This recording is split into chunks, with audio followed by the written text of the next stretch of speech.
vehicle will start sensing the atmosphere. I said 22 kilometers from the center of Mars, and it's going to start to slow down very, very slowly at first, but then faster and faster and faster till it reaches about 7 Gs. I made that mistake on the video. It's actually 7 Gs, not 12. And so but we'll still very, very quickly slow down. And from 15... In approximately 1 minute, InSight is expected to reach its maximum heating rate. Oh, yes. Plasma blackout is possible during peak heating and could cause a temporary dropout of telemetry. This could last for as long as 2 minutes. Yeah, the gas that comes off the heat shield as it's slowing down, it looks like a meteor if you're on Mars watching the streak go by. That brightness of gas does interfere with the radio reception. And so it's possible that Marco will lose that signal while it's going through this very hot entry. But not to be alarmed. Not to be alarmed. It's part of the design. We completely expect it. Radio science reports plasma blackout as expected. Okay. Oh, wow.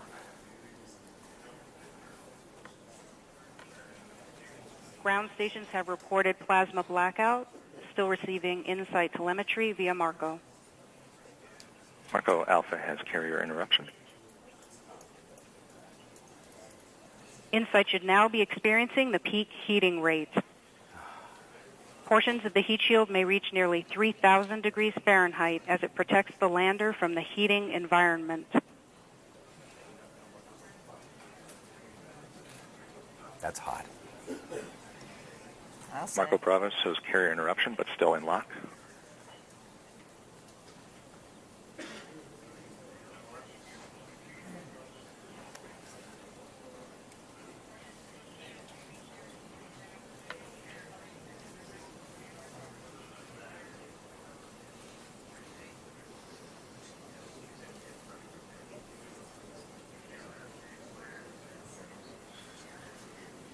InSight has passed through peak deceleration.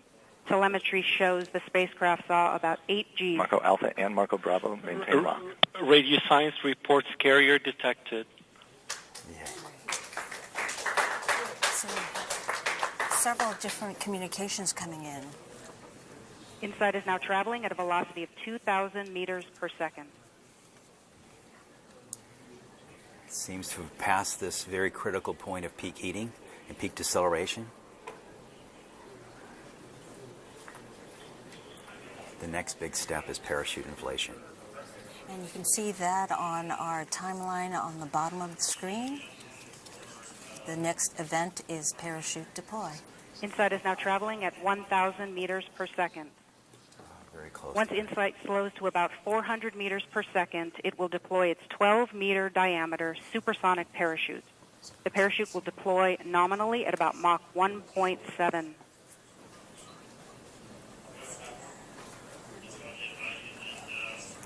Standing by for parachute deploy.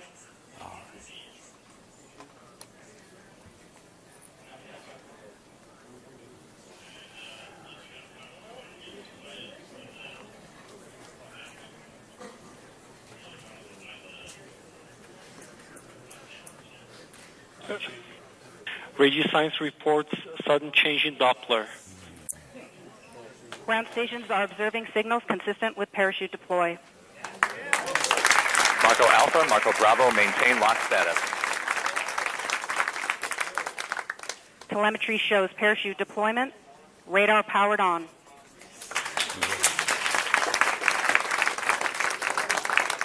Heat shield separation commanded.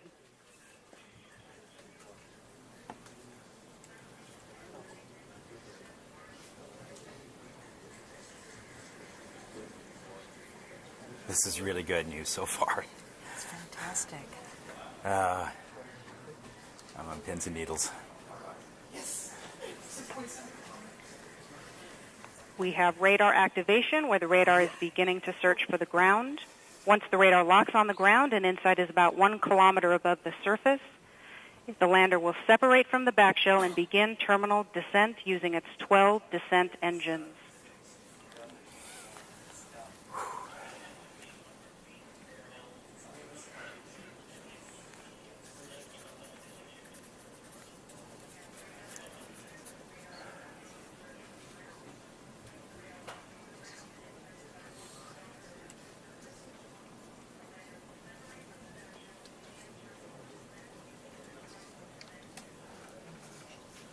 Altitude convergence, the radar has locked on the ground. Yes. Standing by for lander separation. Carrier interruption on Marco Alpha and Marco Bravo. Lander separation commanded. Altitude 600 meters. Gravity turn, altitude 400 meters. We're getting there. 300 meters. 200 meters. 80 meters. 60 meters. 50 meters, constant velocity. 37 meters. 30 meters. 20 meters. 17 meters, standing by for touchdown.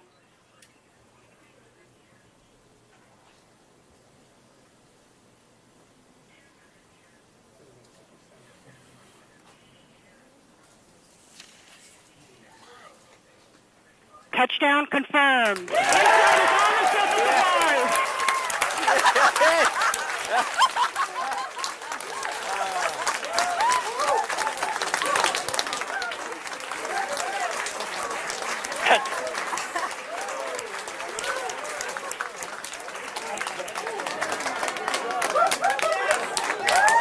Wow. That's fantastic. This never gets old. No, it doesn't, Rob. Control what a room relief. just erupted.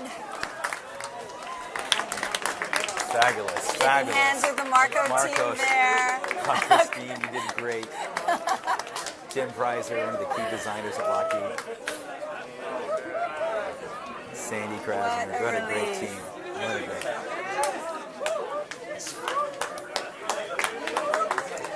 This is really fabulous. Fantastic news.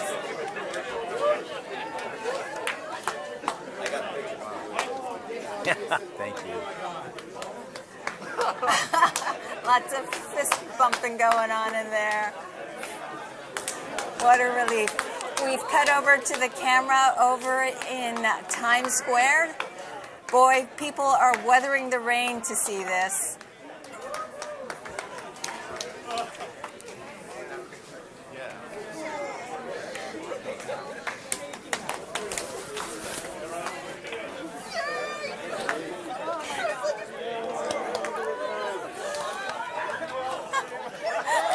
They can't help.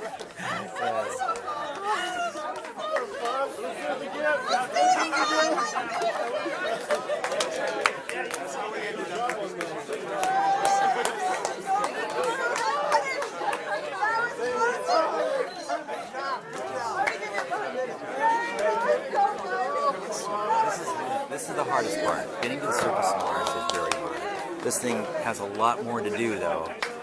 There's a lot more to go on both today and the days that follow before the science can begin. But just getting a vehicle from Earth to the surface of Mars is no mean feat. And Rob, could you talk about that? I mean, just the mere accomplishment here that we're seeing. You have to understand that this vehicle is very complicated. It uses 12 engines. Each of those engines are pulsed 10 times a second, producing these little tiny impulses, almost like little bullets that keep the vehicle going at a constant velocity as it approaches the ground, and still going over 5 miles an hour. So those legs feel a fair amount of crush. We still don't know the state of the vehicle right now. We need to look to make sure there are no rocks nearby. The solar panels will be in about 5 to 10 minutes. Will begin to open up. They're waiting for the dust to settle, because the dust there's certainly a lot of dust being lifted in the air around the vehicle right now, which is now just settling. So we're standing by after touchdown. It waits a couple of minutes to give us an X-band beep.